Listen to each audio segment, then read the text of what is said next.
الحمد لله رب العالمين نحمده ونستعينه ونؤمن به ونتوكل عليه ونعوذ بالله من شرور أنفسنا ومن سيئات أعمالنا من يهد الله فلا مضل له ومن يضلل فلا هادي له وأشهد أن لا إله إلا الله وحده لا شريك له وأشهد أن محمدا عبده ورسوله اللهم صل على محمد وعلى آل محمد كما صليت على إبراهيم وعلى آل إبراهيم وبارك على محمد وعلى آل محمد كما باركت على إبراهيم وعلى آل إبراهيم إنك حميد مجيد أما بعد فإن خير الحديث كتاب الله وخير الهدي هدي محمد صلى الله عليه وسلم وشر الأمور محدثاتها فكل محدثة بدعة وكل بدعة ضلالة أعوذ بالله من الشيطان الرجيم بسم الله الرحمن الرحيم يا أيها الذين آمنوا اتقوا الله حق تقاته ولا تموتن إلا وأنتم مسلمون ബഹുമാന്യരായ സഹോദരന്മാരെ സഹോദരികളെ, നമ്മൾ ഹിജ്റ വർഷത്തിലെ ആദ്യ മാസമായ മുഹറം മാസത്തിലെ അവസാന ദിവസങ്ങളിലാണ് ഉള്ളത്. മുഹറം മാസം ആരംഭിച്ചപ്പോൾ മുഹറത്തിൻ്റെ പ്രത്യേകതകളെക്കുറിച്ച് ഇതിലേറ്റവും പ്രധാനപ്പെട്ടത് മൂസാ നബി അലൈഹിസ്സലാം ഫിർഔനിൻ്റെ അക്രമത്തിൽ നിന്ന് രക്ഷപ്പെട്ട് മൂസാ നബി അലൈഹിസ്സലാമും അനുയായികളും ചെങ്കടൽ കടന്ന് രക്ഷപ്പെട്ടതും ഫിർഔനിൻ്റെ ആളുകളും ആ കടലിൽ മുങ്ങി മരിച്ചതുമായ സംഭവം. ആ സംഭവം ഓർമ്മിപ്പിക്കുന്ന മുഹറം 10, ആ മുഹറം 10 നബി സല്ലല്ലാഹു അലൈഹി വസല്ലം നോമ്പെടുക്കുകയും അടുത്ത വർഷം ജീവിച്ചിരുന്നാൽ മുഹറം 9 നോമ്പെടുക്കും എന്ന് പറയുകയും ചെയ്തു. അങ്ങനെ മുഹറം 9ഉം 10ഉം ഇസ്ലാമിൽ പ്രത്യേകമായ സുന്നത്ത് നോമ്പായി പരിഗണിക്കപ്പെട്ടു. ആ വിഷയങ്ങളെല്ലാം നാം കഴിഞ്ഞ ഖുത്ബകളിൽ പറഞ്ഞു. ഇന്ന് പറയാൻ ഉദ്ദേശിക്കുന്നത്, ഇന്നും ഇൻഷാ അല്ലാഹ് അടുത്ത ഖുത്ബയിലും പറയാൻ ഉദ്ദേശിക്കുന്ന വിഷയം നബി സല്ലല്ലാഹു അലൈഹി വസല്ലമയുടെ ഹിജ്റയെ സംബന്ധിച്ചാണ്.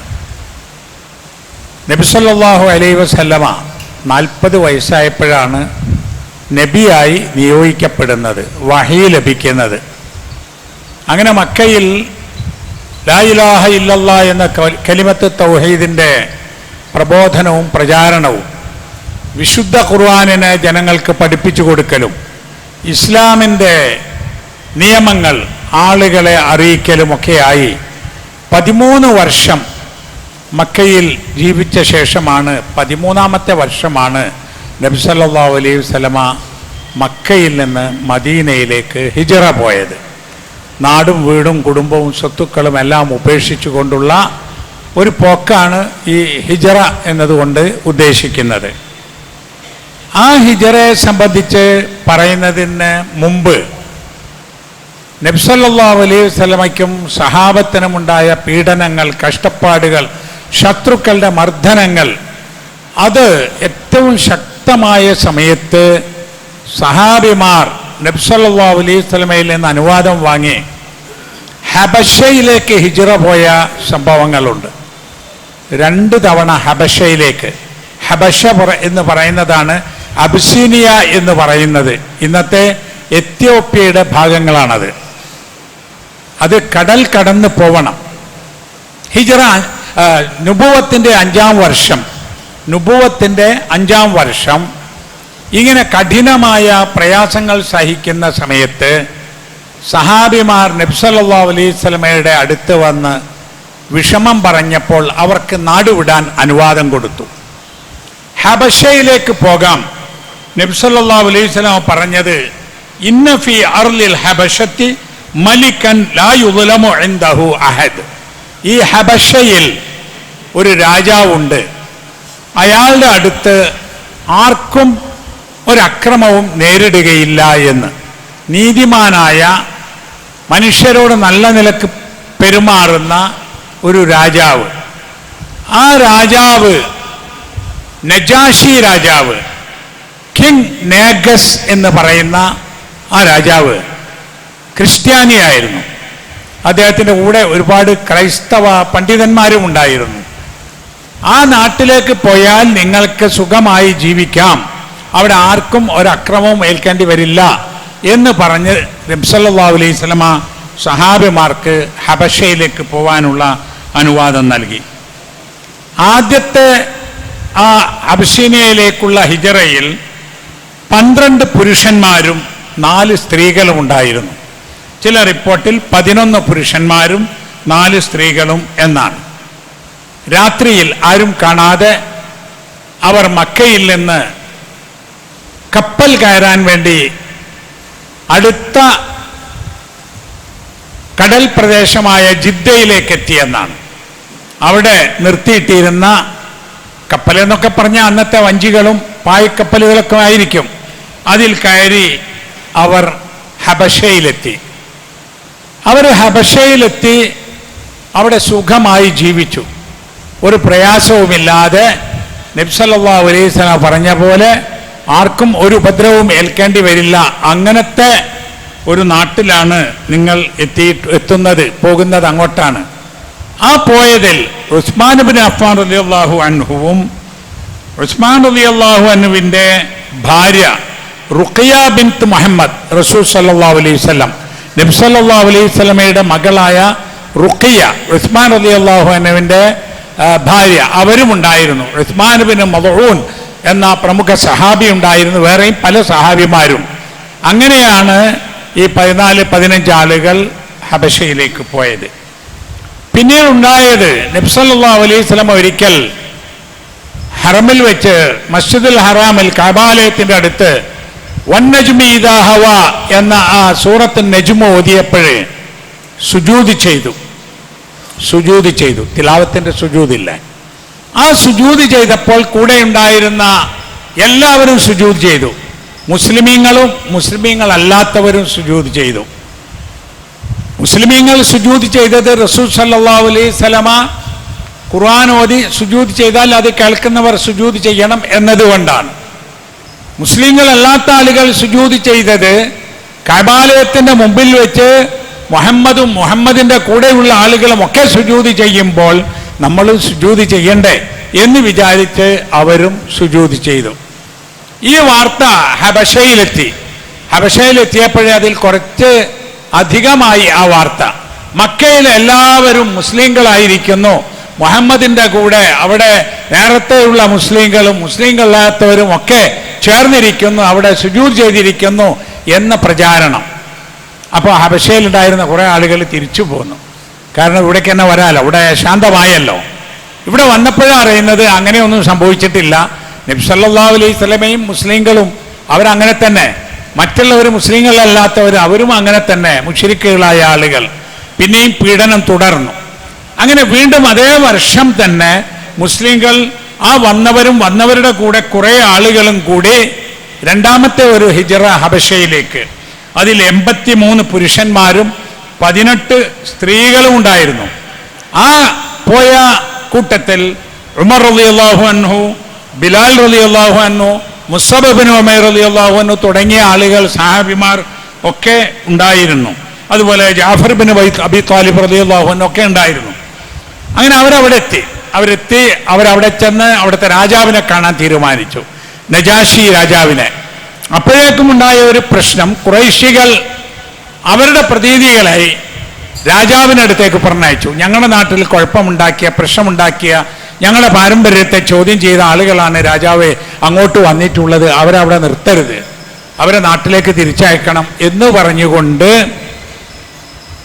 അംർ ഇബ്നു ആസ് റളിയല്ലാഹു അൻഹു, അന്ന് അദ്ദേഹം ഇസ്ലാം സ്വീകരിച്ചിട്ടില്ല, അദ്ദേഹമാണ് ഖുറൈശികളുടെ പ്രതിനിധിയായിട്ട് ഈ രാജാവിൻ്റെ അടുത്ത് എന്ന് ഈ പരാതി പറഞ്ഞത്, അംർ ഇബ്നു ആസ്.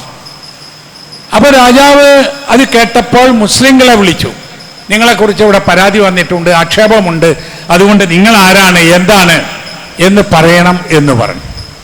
അപ്പോൾ ജാഫർ ഇബ്നു അബി ത്വാലിബ് റളിയല്ലാഹു അൻഹു മുസ്ലിം പക്ഷത്തിൻ്റെ പ്രതിനിധിയായി രാജാവിനോട് സംസാരിച്ചു. ആ സംസാരം നമ്മൾ ഇന്ന് കേൾക്കണം. ബാക്കിയുള്ളത് ഇൻഷാ അല്ലാഹ് അടുത്ത ആഴ്ചയിൽ നമുക്ക് വിശദീകരിക്കാം.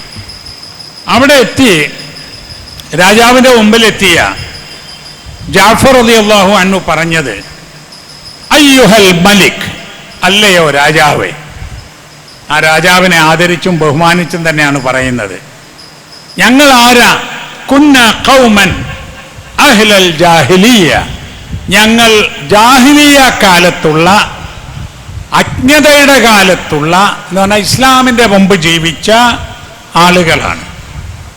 നാബുദുൽ അസ്നാമ, ഞങ്ങൾ വിഗ്രഹങ്ങളെ ആരാധിച്ചിരുന്നു. അതാണ് ഒരു കാര്യം. അന്ന് ഞങ്ങൾ ആരാണ്? ഞങ്ങൾ വിഗ്രഹാരാധകനായിരുന്നു. 2, വനൽകുലുൽ മൈത്തത, ശവം തിന്നുന്നവരായിരുന്നു.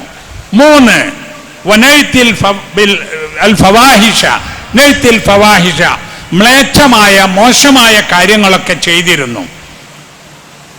4, വനഖ്തഉൽ അർഹാമ, കുടുംബബന്ധം ഞങ്ങൾ മുറിച്ചു കളയുമായിരുന്നു. 5, വനുസീഉൽ ജിവാറ, അയൽപ്പക്കക്കാരോട് മോശമായി പെരുമാറിയിരുന്നു. വയൽക്കുലുൽ ഖവിയ്യു മിനൽ ളഈഫ, 6, ഞങ്ങളുടെ ശക്തരായ ആളുകളെ, അശക്തരായ ആളുകളെ നശിപ്പിക്കുമായിരുന്നു, കളയുമായിരുന്നു എന്നാണ് പറഞ്ഞത്. വകുന്ന അലാ ദാലിക്, ഞങ്ങൾ ഇങ്ങനെ ആയിരുന്നു ജീവിച്ചത്. വളരെ മോശക്കാർ, വളരെ മ്ലേച്ഛമായ സ്വഭാവം, പെരുമാറ്റം, ജീവിത രീതി. അങ്ങനെ ഹത്താ ബഅസ അല്ലാഹു ഇലൈനാ റസൂലൻ മിന്നാ, ഞങ്ങളിലേക്ക്, ഞങ്ങളിൽ നിന്ന് അല്ലാഹു തആല ഒരു റസൂലിനെ അയച്ചു. ഇത്രയും മോശമായി ജീവിച്ച ഞങ്ങളിലേക്ക്. ഫദഅനാ ഇലല്ലാഹ് ലിതൗഹീദിഹി ലിനഅബുദഹു വനുവഹിദഹു. അങ്ങനെ ആ റസൂൽ ഞങ്ങളെ വന്ന് വിളിച്ചു, ക്ഷണിച്ചു. എന്തിലേക്ക്? ഞങ്ങൾ അല്ലാഹു ഏകനാണ് എന്നത് അംഗീകരിക്കാൻ, ആ അല്ലാഹുവിന് മാത്രം ഇബാദത്ത് ചെയ്യണം എന്നും ഞങ്ങളോട് പറയാൻ. പിന്നെ വനഖ്ലു മാ കുന്നാ നഅബുദു, ഞങ്ങൾ ഇതുവരെ ആരാധിച്ചിരുന്ന വസ്തുക്കളെ ഉപേക്ഷിക്കാനും, വ ആബാഉന മിൻ ദൂനിഹി, അല്ലാഹുവിനെ കൂടാതെ ഞങ്ങളുടെ പിതാക്കന്മാരും ആരാധിച്ച, ഞങ്ങളും ഞങ്ങളുടെ പിതാക്കന്മാരും ആരാധിച്ച ആ വസ്തുക്കളെ ഉപേക്ഷിക്കുവാനും, മിനൽ ഹിജാറത്തി വൽ ഔസാനി, കല്ലുകളും വിഗ്രഹങ്ങളും ഒക്കെ ആയ ഞങ്ങളെ ആരാധ്യ വസ്തുക്കളെ. അപ്പം നബി സല്ലല്ലാഹു അലൈഹി വസല്ലമ ഞങ്ങളോട് ലാ ഇലാഹ ഇല്ലല്ലാഹ് എന്ന് പറഞ്ഞു. അത് ഞങ്ങൾ കേട്ടു, അങ്ങനെ ജീവിച്ചു. വഅമറനാ ബിസ്സദ്ഖിൽ ഹദീസ്, രണ്ടാമത്തെ ഞങ്ങളോട് പറഞ്ഞത് സത്യം പറയണം എന്നതാണ്. സത്യം പറയണം. മറ്റൊന്ന് വഅദാഇൽ അമാന, മൂന്നാമത്തെ കാര്യം അമാനത്ത് നിർവഹിക്കണം. വിശ്വസിച്ചേൽപ്പിച്ച കാര്യങ്ങൾ, ഉത്തരവാദിത്തങ്ങൾ അത് തിരിച്ചു കൊടുക്കണം. വസിലത്തുർ റഹിമി, കുടുംബബന്ധം പുലർത്തണം. ആദ്യം പറഞ്ഞത് ഞങ്ങൾ കുടുംബബന്ധം മുറിക്കുന്നവരായിരുന്നു. മുഹമ്മദ് സല്ലല്ലാഹു അലൈഹി വസല്ലം വന്ന് പറഞ്ഞത് നിങ്ങൾ കുടുംബബന്ധം പുലർത്തണം എന്നാണ്. വഹുസ്നുൽ ജിവാരി, അയൽവാസികളോട് നല്ല പെരുമാറ്റം കാണിക്കണം. വൽ കഫ് അനിൽ മഹാരിമി, അതുമാതിരി വിരോധിക്കപ്പെട്ട കാര്യങ്ങളിൽ നിന്ന് വിട്ടു നിൽക്കണം. വദ്ദിമായി, രക്തം ചിന്തുന്നതിൽ നിന്ന് വിട്ടു നിൽക്കണം. അതുപോലെ വനഹാന അനിൽ ഫവാഹിഷി, മോശമായ കാര്യങ്ങളിൽ നിന്ന് ഞങ്ങളെ തടഞ്ഞു. അതുപോലെ വഖൗലു സൂർ, മോശമായ, തെറ്റായ, കളവായ വർത്തമാനം പറയുന്നതും പാടില്ല എന്ന് നബി സല്ലല്ലാഹു അലൈഹി വസല്ലം ഞങ്ങളോട് പറഞ്ഞു. വാക്കലു മാലിൽ യതീം, യതീമിന്റെ, അനാഥയുടെ സ്വത്ത് ആഹരിക്കരുത് എന്ന് പറഞ്ഞു. വഖദ്ഫുൽ മുഹ്സനാത്ത്, മുഹ്സനാത്തുകളായ, പതിവ്രതകളായ, നല്ലവരായ സ്ത്രീകളെക്കുറിച്ച് പരാതി പറയരുത്, അപരാധം പ്രചരിപ്പിക്കരുത് എന്ന് പറഞ്ഞു. വഅമറനാ അൻ നഅബുദല്ലാഹ വഹ്ദഹു ലാ ശരീക ല, അല്ലാഹുക്ക് മാത്രം ഇബാദത്ത് ചെയ്യണം, അല്ലാഹുക്ക് മാത്രം, അല്ലാഹുവിൽ ഒരു പങ്കുകാര്യമില്ല എന്നും. വഅമറനാ ബിസ്സലാത്തി വസ്സകാത്തി വസ്സിയാമി, ഞങ്ങളോട് നമസ്കാരവും സക്കാത്തും നോമ്പും ഒക്കെ നിർവഹിക്കണമെന്ന് പറഞ്ഞു. ഈ കാലം നമ്മൾ ഇന്ന് ഇസ്ലാമിൻ്റെ ശരീഅത്ത് പൂർത്തിയായപ്പോഴുള്ള ആ നമസ്കാരവും ആ നോമ്പും ആ സക്കാത്തും അതുപോലെ ഇല്ല. അതിൻ്റെയൊക്കെ ആശയങ്ങളുണ്ട്, ചില കർമ്മങ്ങളുണ്ട് എന്ന് മാത്രം. ഫസദ്ദഖ്നാഹു ആമന്നാ ബിഹി, അങ്ങനെ ഞങ്ങൾ ആ റസൂലിനെ വിശ്വസിക്കുകയും ആ റസൂലിനെ സത്യപ്പെടുത്തുകയും ചെയ്തു. ഇതാണ് ചെയ്തിട്ടുള്ളത്. ഞങ്ങൾ ഇങ്ങനെ മോശക്കാരായിരുന്നു, ഇങ്ങനെ നന്നാവാൻ ഇതുവഴി ആയി എന്ന് രാജാവിനോട് പറഞ്ഞു. അപ്പോൾ രാജാവ് അത് കേട്ടു, തൃപ്തനായി.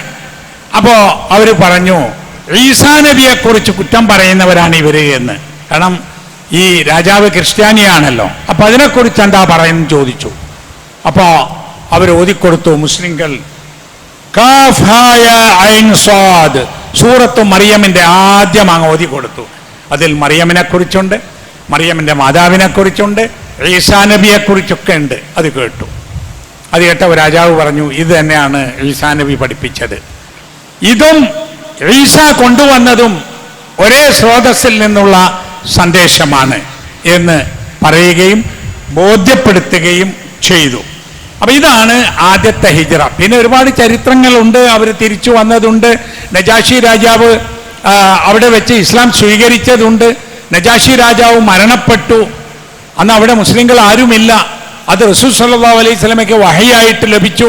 നബി സല്ലല്ലാഹു അലൈഹി വസല്ലമ സഹാബത്തിനെ വിളിച്ചുകൂട്ടി അവിടെ നജാഷി രാജാവ് മരണപ്പെട്ടിട്ടുണ്ട് എന്ന് പറഞ്ഞ് മദീനയിൽ അദ്ദേഹത്തിന് വേണ്ടി മയ്യിത്ത് നമസ്കാരം ഗായിബായ നിലക്ക് നിർവഹിച്ചു. അതൊക്കെ വലിയ ചരിത്രങ്ങളാണ്. ഇതാണ് ആദ്യത്തെ ഹിജ്റ എന്ന് പറയുന്നത്. 2 ഹിജ്റ ഹബശയിലേക്ക്. പിന്നെ കുറെ കാലം, അത് നുബുവത്തിന് 5-ാം വർഷമാണ്. നുബുവത്തിൻ്റെ 13-ാം വർഷത്തിലാണ് മക്കയിൽ നിന്ന് കുറേ സഹാബിമാർ മദീനയിലേക്ക് പോയി. റസൂൽ സല്ലല്ലാഹു അലൈഹി വസല്ലം പറഞ്ഞിട്ട് തന്നെ. ആ പോക്ക് വെറുതെ അങ്ങ് ചാടിപ്പോയതല്ല.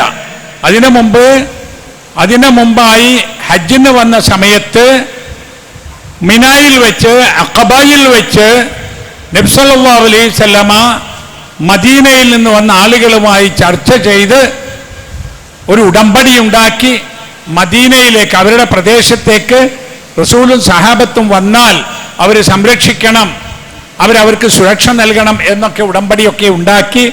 അങ്ങനെയാണ് സഹാബിമാർ കുറേശ്ശെ പോയി മദീനയിലെത്തിയത്. അതിനുശേഷമാണ് നബി സല്ലല്ലാഹു അലൈഹി വസല്ലമ ഹിജ്റ പോകാൻ തീരുമാനിക്കുന്നത്. ആദ്യമായി ഈ വിവരം അബൂബക്കർ സിദ്ദീഖ് റളിയല്ലാഹു അൻഹുവിനോട് പറഞ്ഞു. ഹിജ്റ പോകാൻ തീരുമാനമെടുത്തു. അതുകൊണ്ട് അബൂബക്കർ സിദ്ദീഖ് റളിയല്ലാഹു അൻഹു കൂടെ പോകണം. അതിനു വേണ്ടിയിട്ട് 2 ഒട്ടകങ്ങളെ ഏർപ്പാട് ചെയ്യണം. മദീനയിൽ എത്തിക്കാൻ ഒരു വഴികാട്ടി വേണം. ആ വഴികാട്ടിക്ക് ഒട്ടകങ്ങളെ ഏൽപ്പിച്ചു കൊടുക്കണം. അദ്ദേഹം ഒട്ടകങ്ങളെ മേച്ചിട്ട് 3-ാമത്തെ ദിവസം ഗാർ സൗറിൽ എത്തണം. അതൊക്കെ ഏർപ്പാടാക്കി. അപ്പോഴേക്കും മക്കയിൽ ഇങ്ങനെ സഹാബികളൊക്കെ പോകുന്നുണ്ട് എന്നത് പ്രചരിച്ചപ്പോൾ മക്കക്കാർക്ക് തോന്നി മുഹമ്മദിനെ ഇനി എന്തെങ്കിലും ചെയ്യണം. അവർ മീറ്റിംഗ് കൂടി. ദാറുൻ നദുവ എന്ന ഒരു വീട്ടിൽ അവർ മീറ്റിംഗ് കൂടുകയും അവർ ആലോചിക്കുകയും ചെയ്തു. അതിനെക്കുറിച്ച് ഖുർആൻ പറഞ്ഞത്, വൈദ് യംകുറു ബിക്കല്ലദീന കഫറു, കാഫിറുകളായ ആളുകൾ, അവിശ്വാസികൾ, അവർ താങ്കളെക്കുറിച്ച് തന്ത്രം പ്രയോഗിക്കാൻ ആലോചിച്ചപ്പോൾ. എന്തൊക്കെയാ തന്ത്രം? ലിയുസ്ബിതൂക, ഒന്ന് മുഹമ്മദിനെ ബന്ധനസ്ഥനാക്കുക, ഔ യഖ്തുലൂക, അല്ലെങ്കിൽ താങ്കളെ കൊന്നുകളയുക, ഔ യുഖ്രിജൂക, അല്ലെങ്കിൽ താങ്കളെ നാട് കടത്തുക. ഇങ്ങനെയാണ് അവർ ആലോചിച്ചത്. അവർ കൂടിയപ്പം ചിലർ പറഞ്ഞു മുഹമ്മദിനെ കൊന്നുകളയാം, അല്ലെ മുഹമ്മദിനെ നാട് കടത്താം, അല്ലെങ്കിൽ മുഹമ്മദിനെ ബന്ധനസ്ഥനാക്കുക, എവിടെയും പോകാൻ സമ്മതിക്കരുത്. വയം ഖുറൂന, അവരങ്ങനെ പല തന്ത്രങ്ങളും ആലോചിച്ചു. വയം ഖുറുല്ലാ, അല്ലാഹു തആല തന്ത്രം പ്രയോഗിച്ചു. വല്ലാഹു ഖൈറുൽ മാക്കിരീൻ, തന്ത്രം പ്രയോഗിക്കുന്നവരിൽ ഏറ്റവും നല്ല തന്ത്രജ്ഞാനിയാണ്, തന്ത്രം പ്രയോഗിക്കുന്നവനാണ് അള്ളാഹു എന്ന് സൂറത്തു അൻഫാലിലെ 30-ാമത്തെ ആയത്താണിത്. അവരങ്ങനെ ചർച്ച ചെയ്ത് തീരുമാനിച്ചത് മുഹമ്മദിനെ കൊന്നുകളയാമെന്നതാണ് സല്ലല്ലാഹു അലൈഹി വസല്ലം.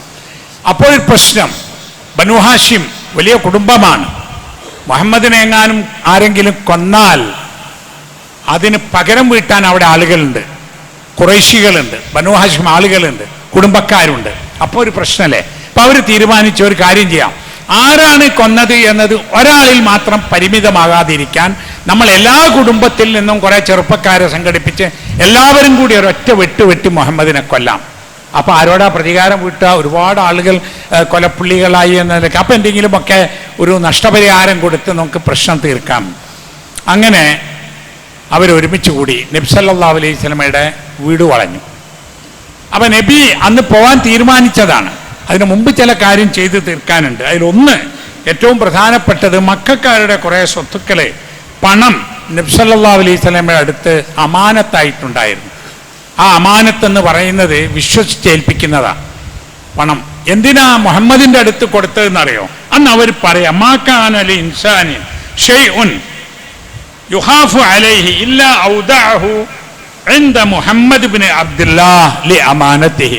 ആരുടെങ്കിലും അടുത്ത് അതൊക്കെ നഷ്ടപ്പെട്ടു പോകും, കള്ളം കൊണ്ടുപോകും, വീണുപോയാൽ മോശം എന്ന് വിചാരിക്കുന്ന സ്വത്തുണ്ടോ വിലപ്പെട്ടത്, അത് നമുക്ക് മുഹമ്മദിന്റെ കൊടുക്കാം, എന്നാ അവിടെ സുരക്ഷിതാവും. ലി അമാനത്തിഹി, മുഹമ്മദിന്റെ അമാനത്ത്, വിശ്വസ്തത, സത്യസന്ധത കൊണ്ട് എന്നാ. അപ്പൊ അങ്ങനെ കുറെ സ്വത്തുക്കൾ നബിയുടെ അടുത്തുണ്ട്. നബി അങ്ങ് പോകുമ്പോൾ ഇതൊക്കെ വ്യവസ്ഥപ്പെടുത്തി തിരിച്ചു കൊടുക്കണ്ടേ? അവർ ശത്രുക്കളാണ്, ഉപദ്രവിച്ചതൊക്കെ, അതൊക്കെ ശരി, അവരുടെ പണം കൊടുക്കണം. അത് എല്ലാം കണക്കാക്കി അലി റളിയല്ലാഹു അൻഹുവിനെ ഏൽപ്പിച്ചിട്ട് പറഞ്ഞു, ഞാൻ പോവാണ്, ഈ പണം മുഴുവൻ ഇവർക്ക് കൊടുക്കേണ്ടതാണ്. എന്നിട്ട് അലി റളിയല്ലാഹു അൻഹുവിനെ നബി സല്ലല്ലാഹു അലൈഹി വസല്ലമയുടെ വിരിപ്പിൽ കിടത്തി. അവിടെ കിടത്തിയിട്ട് നബി സല്ലല്ലാഹു, അവരിങ്ങനെ നോക്കുക, ആ മുഹമ്മദ് അവിടെ തന്നെ ഉണ്ട്, വിരിപ്പിലുണ്ടല്ലോ. നബി സല്ലല്ലാഹു അലൈഹി വസല്ലം അതിനിടയ്ക്ക് ഇറങ്ങിപ്പോയി. അത് ഇവർ കണ്ടില്ല. അവിടെ കുറെ മുഅ്ജിസത്തുകൾ റിപ്പോർട്ട് ചെയ്യപ്പെട്ടിട്ടുണ്ട്. നബി സല്ലല്ലാഹു അലൈഹി വസല്ലം മണ്ണ് വാരി എറിഞ്ഞു എന്നും അവർ അതോടുകൂടി അവർക്ക് കണ്ണ് കാണാതെ ആയി എന്നും അവർ ഉറങ്ങിപ്പോയി എന്നും ഒക്കെ. ഏതായാലും നബി സല്ലല്ലാഹു അലൈഹി വസല്ലം അവിടുന്ന് രക്ഷപ്പെട്ട് അബൂബക്കർ സിദ്ദീഖ് റളിയല്ലാഹുവിൻ്റെ അടുത്ത് പോയി. എന്നിട്ട് പ്ലാൻ ചെയ്തത് എങ്ങനെയാണെന്നറിയാം? അവിടെ നിന്ന് ഒരാൾ മദീനയിലേക്ക് പോകുന്ന വഴിയിൽ നിന്ന് എതിർഭാഗത്തേക്ക് പോയി, തെക്ക് ഭാഗത്തേക്ക് പോയിട്ട് അവിടെ നിന്നാണ് ഗാർ സൗറിൽ 3 ദിവസം അവിടെ ചെന്ന് അവിടെ താമസിച്ചു. അബൂബക്കർ സിദ്ദീഖ് റളിയല്ലാഹു അൻഹു കൂടെയുണ്ട്. അപ്പോഴും ഉണ്ട് ഒരുപാട് പ്രശ്നം. അവർക്ക് ഭക്ഷണം വേണ്ടേ, അവർ വിവരങ്ങൾ അറിയണ്ടേ. അതിനും ആളുകളെ പോകുന്നതിന് മുമ്പ് ഏർപ്പാട് ചെയ്തു നബി സല്ലല്ലാഹു അലൈഹി വസല്ലമ. അവിടെ ഇരിക്കുന്ന സമയത്ത് അബൂബക്കർ സിദ്ദീഖ് റളിയല്ലാഹു അൻഹു പറഞ്ഞു, നോക്കൂ, ആളുകൾ പോകുന്നുണ്ട് മുമ്പ് കൂടെ, അവരെങ്ങാനും കുനിഞ്ഞു നോക്കിയാൽ നമ്മളെ കാണൂലേ? അപ്പൊ നബി പറഞ്ഞു, നബി സല്ലല്ലാഹു അലൈഹി വസല്ലം, മാ ദന്നുക ബിൽ ഇസ്നൈനി അല്ലാഹു സാലിസുഹുമ. എന്താ അബൂബക്കർ, നീ എന്താ വിചാരിച്ചത്? 2 ആളുകൾ, മൂന്നാമനായി അള്ളാഹു ഇല്ലല്ലേ?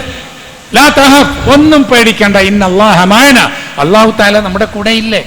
അങ്ങനെ പറഞ്ഞ് സമാധാനിച്ച് അവരവിടെ നിന്നു. ആ സമയത്താണ് അബ്ദുല്ലാഹ് ഇബ്നു അബൂബക്കർ റളിയല്ലാഹു അൻഹു, അബൂബക്കർ സിദ്ദീഖ് റളിയല്ലാഹു അൻഹുവിന്റെ മകൻ അബൂബക്കർ, ആ അബൂബക്കർ സിദ്ദീഖ് റളിയല്ലാഹു അൻഹുവിന്റെ മകൻ അബ്ദുള്ള, ആ അബ്ദുള്ളയെ ചുമതലപ്പെടുത്തി നബി സല്ലല്ലാഹു അലൈഹി വസല്ലമയുടെ അടുത്തേക്ക് എല്ലാ ദിവസവും ഒട്ടകത്തെയും കൊണ്ടുവരാൻ. 2 കാര്യമാണ്. ഇന്ന് മക്കക്കാരെന്താ പ്ലാൻ ചെയ്തത്, അവരെങ്ങോട്ടാ പോയത്, വിവരങ്ങൾ അറിയാൻ. മറ്റൊന്ന് അവർക്ക് ആവശ്യമുള്ള സാധനങ്ങൾ എത്തിക്കാൻ. അതേപോലെ തന്നെ ആമിർ ഇബ്നു ഫുഹൈർ എന്ന് പറയുന്ന മറ്റൊരു സഹാബിയെ ഏർപ്പാട് ചെയ്തു, ആടുകളെയും മേച്ച് അങ്ങോട്ട് വരാൻ. മലന്റെ മുകളിലേക്ക് ആടിനെ മേച്ച് ആർക്കും പോകാലോ. ആ കൂട്ടത്തിൽ അവർക്ക് പാലും കിട്ടും. അവരുടെ കയ്യിൽ ഭക്ഷണം ഉണ്ടാവും. ആ ഭക്ഷണം ഒരുക്കി കൊടുത്തിരുന്നത് അസ്മാ ബിൻത്ത് അബൂബക്കർ റളിയല്ലാഹു അൻഹ, അബൂബക്കർ സിദ്ദീഖ് റളിയല്ലാഹു അൻഹുവിന്റെ മകൾ അസ്മ. അതുകൊണ്ടാണ് എന്നിട്ട് തൻ്റെ തട്ടം എടുത്ത് കീറിയിട്ട് ഒരു കഷ്ണം കൊണ്ട് വെള്ളപ്പാത്രം കെട്ടുകയും ഒരു കഷ്ണം കൊണ്ട് ഭക്ഷണപാത്രം കെട്ടുകയും ചെയ്തു.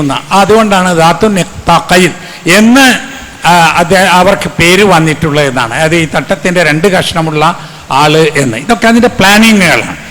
അങ്ങനെ അവിടെ വന്നു, അവിടെ 3 ദിവസം താമസിച്ചു. അവിടെ 3 ദിവസം കഴിഞ്ഞപ്പോഴേക്കും അവിടെ അബ്ദുല്ലാഹ് ഇബ്നു ഉറൈഖത്ത് ഒട്ടകങ്ങളെയും കൊണ്ടുവന്നു അവരുടെ കൂടെ മദീനയിലേക്ക് യാത്ര പോവുകയാണ്. ഇതാണ് മദീന യാത്രയുടെ തുടക്കം. ചരിത്രം നമ്മൾ അറിയണം. ഒരു സമൂഹം അവരുടെ ചരിത്രം അറിയാതിരുന്നാൽ അവർക്ക് അവരുടെ ഭാവി കാലം തീരുമാനിക്കാൻ കഴിയില്ല. ഹിജ്റയുടെ ചരിത്രം, ഹിജ്റയുടെ ഗുണപാഠങ്ങളൊക്കെ വലിയ സംഗതികളാണ്. അല്ലാഹു സുബ്ഹാനഹു വ തആല നമ്മെ അനുഗ്രഹിക്കുമാറാവട്ടെ.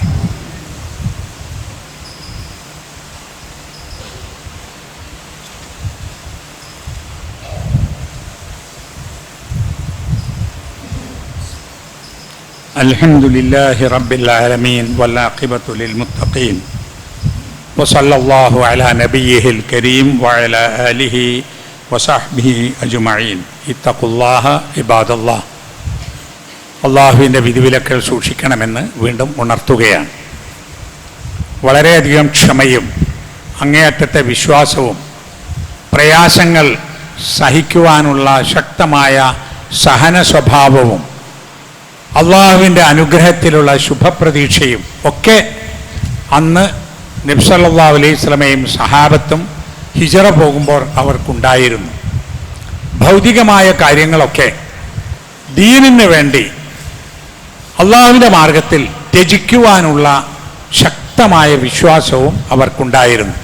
ദുനിയാവിനേക്കാൾ വലുത് ആഖിറമാണെന്ന്, ദീനിനേക്കാൾ വലുത് ദുനിയാവിനേക്കാൾ വലുത് ദീൻ ആണ് എന്ന്, അള്ളാഹുവിലുള്ള വിശ്വാസമാണ് എന്ന്, അള്ളാഹുവിലുള്ള കൽപ്പനകൾ അനുസരിക്കലാണ് എന്ന ആ ഒരു ദൃഢവിശ്വാസത്തിലാണ് റസൂൽ സല്ലല്ലാഹു അലൈഹി വസല്ലമയും സഹാബത്തും നാട് വിട്ട്, ആദ്യം സഹാബത്ത് ഹബശയിലേക്കും പിന്നെ നബി സല്ലല്ലാഹു അലൈഹി വസല്ലമയും സഹാബത്തും മദീനയിലേക്കും ഹിജറ പോയിട്ടുള്ളത്. ഈ ഹിജറയുടെ ഗുണപാഠങ്ങൾ ഉൾക്കൊണ്ട് ജീവിക്കുവാൻ നാം സന്നദ്ധരാവുക. അള്ളാഹു നമ്മെ അനുഗ്രഹിക്കുമാറാവട്ടെ. റഹ്മാനായ അള്ളാഹുവെ, ഞങ്ങളിൽ നിന്ന് വന്നു പോകുന്ന തെറ്റുകുറ്റങ്ങൾ ഞങ്ങൾക്ക് വിട്ടുപുറത്ത് മാപ്പാക്കി തരണമേ. ഞങ്ങളിൽ നിന്ന് മരണപ്പെട്ടു പോയ ആളുകൾക്ക് മഗ്ഫിറത്ത് നൽകി അനുഗ്രഹിക്കണമേ. രോഗങ്ങളും മറ്റ് കഷ്ടപ്പാടുകളും കൊണ്ട് പ്രയാസപ്പെടുന്നവരുടെ എല്ലാ പ്രയാസങ്ങളെയും ദൂരീകരിച്ച് തരണമേ. ഈ ലോകത്ത് ജീവിക്കുന്ന എല്ലാ മനുഷ്യർക്കും സമാധാനത്തോടു കൂടി ജീവിക്കുവാനുള്ള അനുഗ്രഹം നൽകി സഹായിക്കണമേ. ഇസ്ലാമും മുസ്ലിങ്ങളും നേരിടുന്ന എല്ലാ പീഡനങ്ങളും വെല്ലുവിളികളും അതിജീവിക്കുവാനും തരണം ചെയ്യാനുമുള്ള ഈമാനും ശക്തിയും നൽകി ഈ സമൂഹത്തെ അനുഗ്രഹിക്കണമേ. അല്ലാഹുമ്മ ഗ്ഫിർ ലിൽ മുഅ്മിനീന വൽ മുഅ്മിനാത്ത് വൽ മുസ്ലിമീന വൽ മുസ്ലിമാത്ത് അൽ അഹ്യാഇ മിൻഹും വൽ അംവാത്ത് ഇന്നക മുജീബു ദഅവാതി യാ ഖാദിയൽ ഹജാത്ത്. റബ്ബനാ തഖബ്ബൽ മിന്നാ ഇന്നക അൻതസ് സമീഉൽ അലീം വതുബ് അലൈനാ ഇന്നക അൻതത് തവ്വാബുർ റഹീം. റബ്ബനാ യാ ഗാഫിറൽ മുദ്നിബീൻ اللهم أعز الإسلام والمسلمين. ربنا هب لنا من أزواجنا وذرياتنا قرة أعين واجعلنا للمتقين إماما. ربنا آتنا في الدنيا حسنة وفي الآخرة حسنة وقنا عذاب النار. وصلى الله على نبينا محمد وعلى آله وصحبه أجمعين.